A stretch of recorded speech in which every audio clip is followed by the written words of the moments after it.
جو اس انتظار میں بیٹھے ہوتے ہیں کہ ہمارے اسٹیٹس کا جب لڑکا آئے گا پھر ہم اس سے نکاح کریں یہ گے. بہت ہے. اور اسی طرح سے یہ دونوں طرف ہے، یعنی لڑکوں میں بھی ہے لڑکیوں میں بھی ہے. تو اس طرف نہیں دیکھنا چاہیے. آقا کریم صلی اللہ علیہ وسلم نے فرمایا دو چیزیں دیکھو، ایک دین دیکھو، ایک اس کا اخلاق دیکھو. دین میں اس کا عقیدہ آ جائے گا اور اخلاق میں اس کے معاملات آ جائیں گے. یہ اپنے پڑوس کے ساتھ کیسے، سب سے پہلے اپنے ماں باپ کے ساتھ کیسے، اپنے گھر والوں کے ساتھ کیسے، اپنے اہل محلہ کے ساتھ کیسے.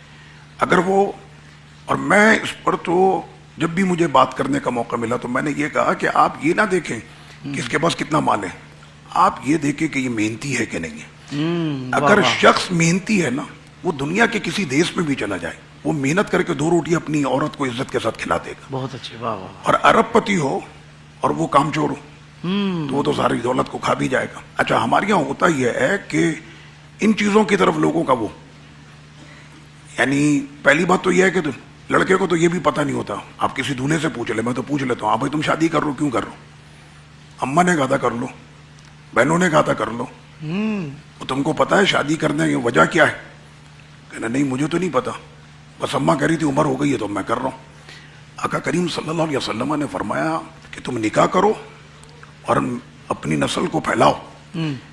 قیامت کے دن میں اپنی بڑی امت ہونے پر دوسری امتوں پر مجھے ناز ہوگا، مجھے فخر ہوگا. واہ واہ واہ واہ. اس نیت کے ساتھ وہ کرے کہ میں نے آقا علیہ الصلوۃ والتسلیم کی اس امت کو بڑھانا ہے. واہ واہ واہ. اور اس میں ایک مسئلہ کہ جو دولہے کی بہنیں ہوتی ہیں یہ سب سے زیادہ آڑے آتی ہیں. لڑکیوں کے اندر عیب تلاش کرنا یہ تاخیر کی جو وجہ بنتی ہے.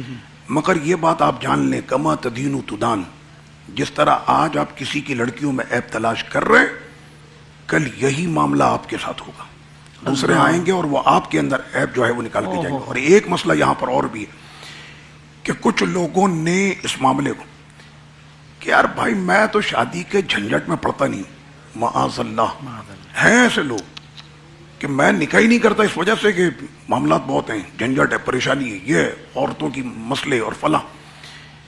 تو میں ان کو یہ کہتا ہوں کہ میرے بھائی، حضرت سیدنا زکریا علیہ السلام نے کیا دعا مانگی تھی؟ یرثنی و یرث من آل یعقوب، اپنی عمر کے اس حصے میں کہ جہاں پر اولاد نہ بھی ہو.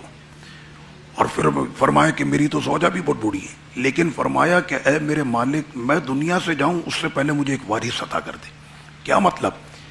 اگر یہ وارث آپ کا نیک ہے تو کیا کہا کہ اولاد وہ مانگو جو دنیا میں تمہارے لیے اپنے عملوں کے سبب تمہاری آنکھوں کی ٹھنڈک بنے.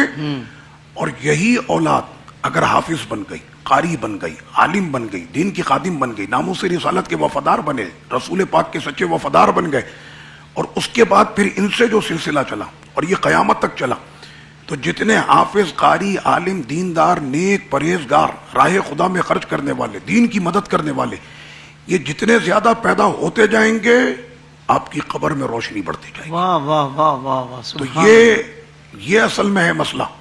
اور اصل چیز یہ ہے کہ اس کا دین ہو، اس کا اخلاق ہو، اور یہ 2 چیزیں آ جائیں تو اس کے بعد پھر انتظار نہیں کرنا چاہیے. ہاں یہ ہے کہ وہ اپنے رہنے کے لیے اپنا کوئی گھر بنا لے، کہ اپنی بیوی کو جو ہے وہ ایک سیپریٹ لائف دے. اچھا، اس میں بھی ایک مسئلہ یہ آ گیا، یہ میں اس کی وضاحت کر دوں. وہ یہ ہے کہ ماں باپ یہ چاہتے ہیں کہ شادی کے بعد بھی ہمارا بچہ جوڑا رہے. یہ جب 2 خاندان مل رہے ہوتے ہیں نا، تو ادھر دلہن کی اماں اپنی بیٹی کو سمجھاتی ہے تو کسی سے کم نہیں ہے، ادھر دولہے کی اماں سمجھا رہی ہوتی کہ بہو آ رہی ہے، اماں کو نہیں بھولنا. یہ کہنے کی ضرورت نہیں ہے. اگر بچپن سے اچھی تربیت کی ہے اور ان کو بچپن سے یہ بتایا کہ ماں باپ کے حقوق ہیں، اور یہ سارے حقوق جو لازم ہوتے ہیں یہ حضرت شوہر پہ ہوتے ہیں. اسی لیے تو اس کو قرآن نے کہا الرجال قوامون علی النساء. مرد کو رجال کیوں کہا، مرد کو مرد کیوں کہا؟ یہ نہیں ہے کہ اس پر ہلکا سا بوجھ آئے تو وہ آ کر بیگم پر جو ہے وہ اپنے غصے کا اظہار کرے. مرد کو مرد اسی لیے کہا ہے کہ زمانے کی جتنی بھی مشکلات آئیں گی، پریشانیاں آئیں گی، اللہ نے اس کے سینے میں اتنی طاقت دی ہے کہ یہ تمام مشکلات کو بآسانی جھیلنے کی یہ طاقت رکھتا ہے. اور شادی کے بعد پوری جو خدمت ہے ماں باپ کی وہ لڑکے پر ہے، بہو پر نہیں. جھگڑا اسی وقت میں آتا ہے. اب وہ رخصت ہو کر آئی ہے دلہن ابھی گھر میں، وہ اسی وقت میں اس کو بیٹھ کے سمجھاتا ہے ابا صبح اتنے بجے دوائی کھاتے ہیں، 9 بجے ان کو چائے چاہیے، اتنے بجے جو ہے اماں کو جو ہے وہ کھانا، اور اتنے بجے ان کا یہ، اور میرے ماں باپ میرے لیے سب سے عزیز ہیں۔ آپ یقین کریں اگر دیندار پڑھی لکھی لڑکی ہو نا تو وہ یہ کہے کہ یہ جو تم پورا میرے سامنے لے کر بیٹھے ہو نا فہرست، یہ میرے کام نہیں ہے، یہ آپ کے کام ہے، اس لیے کہ آپ مرد ہیں اور ساری ذمہ داری جو ہے مرد کی ہے، یہاں تک کہ اس کا کھانا، اس کا کپڑا، بالکل واضح طور پر ہے یہ سارے معاملات جو ہیں وہ مرد کے اوپر ہیں، اور وہ اس کو پھر اگر سیپریٹ گھر لے کر دیتا تو اس کا ہرگز یہ مطلب نہیں ہے کہ وہ ماں باپ سے جدا ہو گیا۔ لڑکی کیا دے گی؟ یہ اتنا کافی نہیں ہے کہ لڑکی کا باپ اپنے جگر کا ٹکڑا تم کو دے رہا ہے، کیا خوبصورت جملہ، اپنی بیٹی دے رہا ہے وہ تم، ہائے ہائے ہائے، اور کیا چاہیے؟ اپنی زوجہ کا بھی پورا خیال رکھے اور اپنے ماں باپ کا بھی خیال رکھے۔ کیوں رکھے؟ اس لیے کہ اللہ نے تم کو مرد بنایا ہے اور تم میں جھیلنے کی پوری طاقت ہے۔ اللہ نے یہ، عورت تو کمزور ہے تو اس کے اوپر تو آپ نہیں ووٹ ڈال سکتے نا، مرد کو کہا گیا کہ تم جو ہے وہ گھر کے نگہبان مرد ہے، واہ واہ، اور بیوی ہمیشہ جو ہے وہ شوہر کے تابع ہوتی۔ یہ جو ہمارے یہاں ثقافت چل رہی ہے نا، یہ تو کوئی ہندوستان کی ثقافت چل رہی ہوگی، مدینے والے کی ثقافت نہیں ہے یہ۔ ہاں، مدینے والے آقا صلی اللہ علیہ وسلم نے حضرت سیدنا مولا کائنات رضی اللہ عنہ سے کیا فرمایا کہ جب اپنی لخت جگر نور نظر سیدہ کائنات رضی اللہ عنہ ان کے نکاح میں پیش کی تو حضرت مولا علی رضی اللہ عنہ سے آقا علیہ السلام نے فرمایا کہ مہر کے لیے کچھ پیش کر سکتے ہو؟ تو اس وقت جو کنڈیشن تھی حضرت مولا علی رضی اللہ عنہ کی، کہا کہ میرے پاس تو نہیں ہے، فرمایا کہ اپنی یہ زرہ فروخت کر دو۔ وہ گئے اپنی زرہ فروخت کرنے، قربان ان کی سادگی کہ یہ دنیا کا پہلا دولہا تھا کہ جو اپنی زرہ فروخت کر کے اپنے مہر کا بندوبست کر رہا۔ ہائے ہائے ہائے ہائے، تو حضرت سیدنا عثمان غنی رضی اللہ تعالیٰ راستے میں ملے، کہنا بھائی علی کہاں جا رہا ہو؟ کہنا اپنی زرہ فروخت کر کے میں اپنے مہر کا بندوبست کر رہا ہوں۔ کہنا اگر میں خرید لوں یہ زرہ تم سے؟ ہائے ہائے، تو انہوں نے، حضرت عثمان غنی نے وہ زرہ خریدی۔ تو مولا علی جب لے کر جانے لگے تو انہوں نے یہ نہیں کہا چلو یار یہ بھی رکھ لو تم میری طرف سے، میں تو بہت بڑا غنی ہوں۔ انداز دیکھے کہ بڑوں کے کہ آپس میں ایک دوسرے کے ساتھ تعاون بھی کرتے ہیں تو سامنے والے کو محسوس بھی نہیں ہونے دیتے کہ وہ مال میں اس سے کمتر ہے۔ اللہ، تو یہاں پر کہ سارا جو خرچہ اور معاملہ ہے وہ رہے گا حضرت دولہا صاحب پہ، نہ کہ دلہن پر۔ دیکھیں مرد جو ہوتا ہے نا وہ یہ چاہتا ہے کہ اس کی بیوی اس کا ادب کرے۔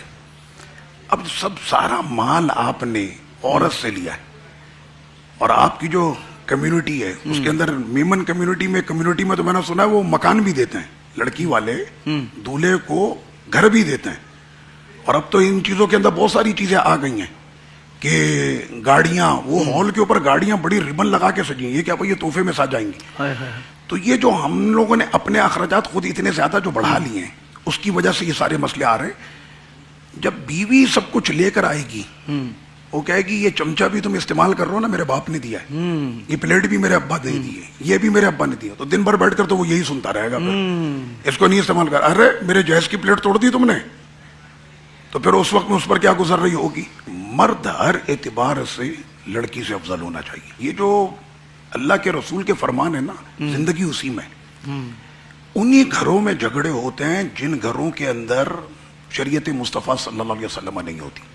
شوہر نیک ہو جائے بیوی خود بخود نیک ہو جائے گی۔ واہ واہ واہ واہ، شوہر غلط کام چھوڑ دے بیوی کبھی بھی اس سے تقاضا نہیں کرے گی، ہمیشہ وہ یہ کہے گی میرا شوہر دیندار ہے، کیا بات ہے، اور ہر وہ کام عین سنت کے مطابق کرتا ہے، اس کا اپنا ایک جو ہے بھرم رہے گا۔ دوسرا کہ اگر وہ چاہتا ہے کہ میری بیوی میرے ماں باپ کا ادب کرے، میری بیوی میرے ماں باپ کی خدمت کرے، جی، تو اس کے لیے وہ یہ کر لے کہ شوہر دلہن کے ماں باپ کا ادب کرے اور دلہن کے ماں باپ کو اپنا ماں باپ سمجھے۔